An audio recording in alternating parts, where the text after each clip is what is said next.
ada perancangan stasiun LRT Bandara Ahmad Yani oleh Natalia Benedictus, Felicia, Enji Putri, dan Yoel. Nah, latar belakang dari proyek ini adalah di mana bertempat di Bandara Ahmad Yani sebagai gerbang masuk karena banyaknya pengunjung, akan tetapi akomodasi antara Tugu Muda ke bandara dan sebaliknya tidak ada. Kemudian dibentuklah stasiun LRT sebagai perantara. Next. Permasalahan ada penyesuaian ruang dalam dan luar mengikuti cuaca sekitar, kemudian pemanfaatan angin laut secara maksimal. Yang ketiga, masalah kebisingan dan penggunaan struktur pada daerah rawa. Terakhir, bentuk bangunan LRT yang bukan hanya fungsional, namun juga ikonik. Next. Tujuannya pengolahan ruang dalam maupun ruang luar yang mampu beradaptasi dengan cuaca, kemudian menyesuaikan angin laut, stasiun yang dapat optimal bagi pengunjung, kemudian stasiun yang menerapkan struktur tanpa mengganggu lingkungan, dan bangunan yang mewadahi transportasi dan ikonik. Next. Ini gambaran umum secara keseluruhan LRT sebagai moda transportasi antara Bandara Ahmad Yani menuju Tugu Muda dan melalui jalur khusus melalui tram, di mana proyek ini juga merupakan usaha pemerintah untuk meningkatkan moda transportasi. Next. Ini pemilihan tapak. Next.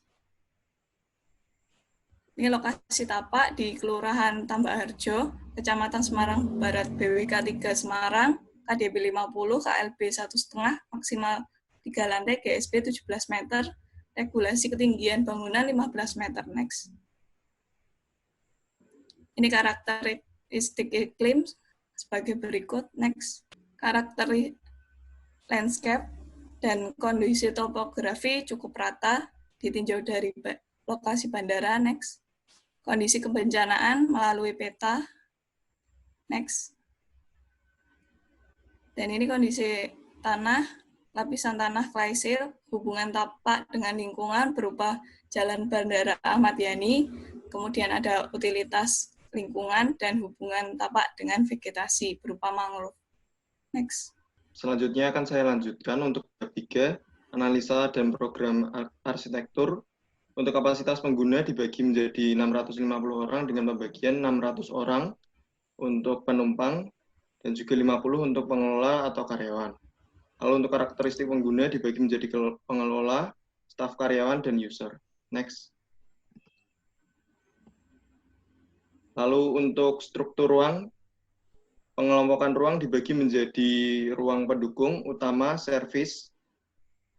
Next. Lalu untuk zonasi ruang dibagi menjadi zonasi publik, semi publik, dan zona private dengan pengelompokan ruang yang ada pada tabel. Next. Dan ini masuk ke bab keempat, pernyataan masalah. Nomor 1, bagaimana stasiun LRT mengatasi panas di kawasan tersebut. Yang kedua, bagaimana stasiun LRT mengatasi angin laut yang kencang. Yang ketiga, bagaimana stasiun LRT mengatasi kebisingan dari pesawat terbang. Yang keempat, bagaimana stasiun LRT bisa mengatasi getaran kereta LRT. Dan yang kelima, bagaimana stasiun LRT bisa menjadi ikon Bandara Ahmad Yani sendiri. Next. Yang ke bab 5 ini landasan teori. Next. Ini untuk permasalahan pertamanya yaitu panas di dalam bangunan sendiri. Beberapa material yang menjadi insulasi digunakan untuk dalam bangunan sendiri yaitu kaca film, glass wall, styrofoam, aluminium foil, insulasi serat dari daur ulang kertas. Bisa dilanjutkan dengan teman saya, Enji. Jadi untuk penyelesaian masalah kedua, ini tentang angin. Jadi solusinya adalah menggunakan sistem tanggul, menerapkan ketinggian atap yang tidak curang, lalu menerapkan menanam pohon dengan jarak 6 meter, dan yang paling dimungkinkan adalah menerapkan ketinggian dan atap yang tidak curam karena ada KKOP yang tidak boleh lebih dari 15 meter. Next. Penyelesaian masalah ketiga ini adalah tentang suara bising. Jadi dapat diatasi dengan penggunaan sound bearing, penanaman pohon, atau proteksi manusia. Dan juga ada beberapa material yang dapat mengurangi kebisingan, antara lain batu, pekerjaan tanah, baja, beton, kayu, dan plastik. Next, ini adalah penyelesaian masalah keempat. Ini untuk masalah getaran dari kereta itu sendiri dapat diatasi dengan memisahkan struktur bangunan dengan struktur rel kereta api atau biasa disebut sebagai dilatasi struktur. Lalu next adalah penyelesaian masalah kelima. Ini adalah tentang ikonik stasiun LRT sebagai ikon dari bandara. Itu dapat dilakukan dengan stasiun itu harus memiliki desain khusus, proporsi, lalu bentuk bangunannya istimewa, lalu tampilan fasadnya berbeda, dan memiliki keselarasan dengan existing-nya. Lalu next ini adalah bab ke-6, landasan perancangan. Jadi landasan perancangan tata ruang bangunan, itu tata ruang bangunan mengacu pada kegiatan dan pola aktivitas serta pengelompokan sifat ruang. Lalu perancangan bentuk bangunan, masa bangunan didasari pada konsep bangunan. Next adalah struktur bangunan. Jadi perancangan struktur bangunan menggunakan struktur apung pada area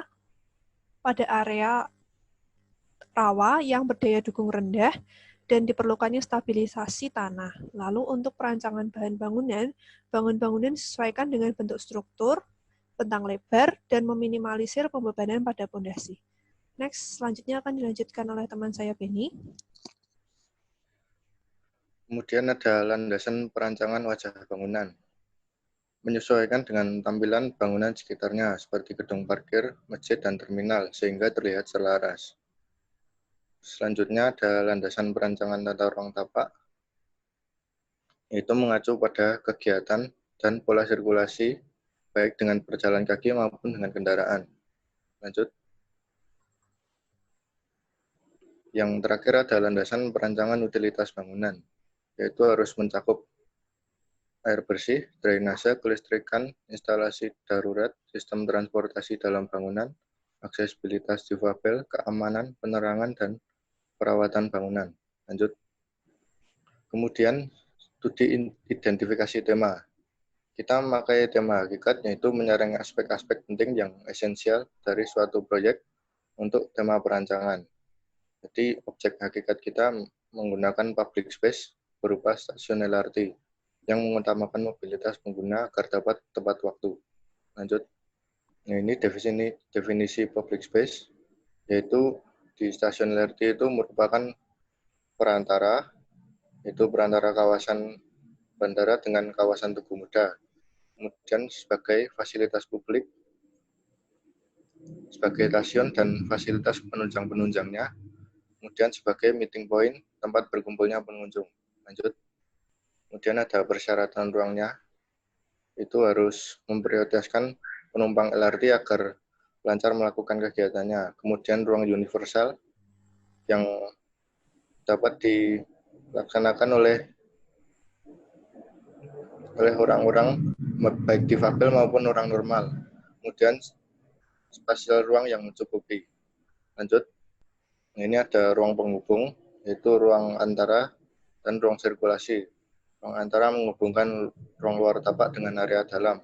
Kemudian ruang sirkulasi menghubungkan ruang dalam seperti ruang komunal, kelola, dan ruang servis. Lanjut.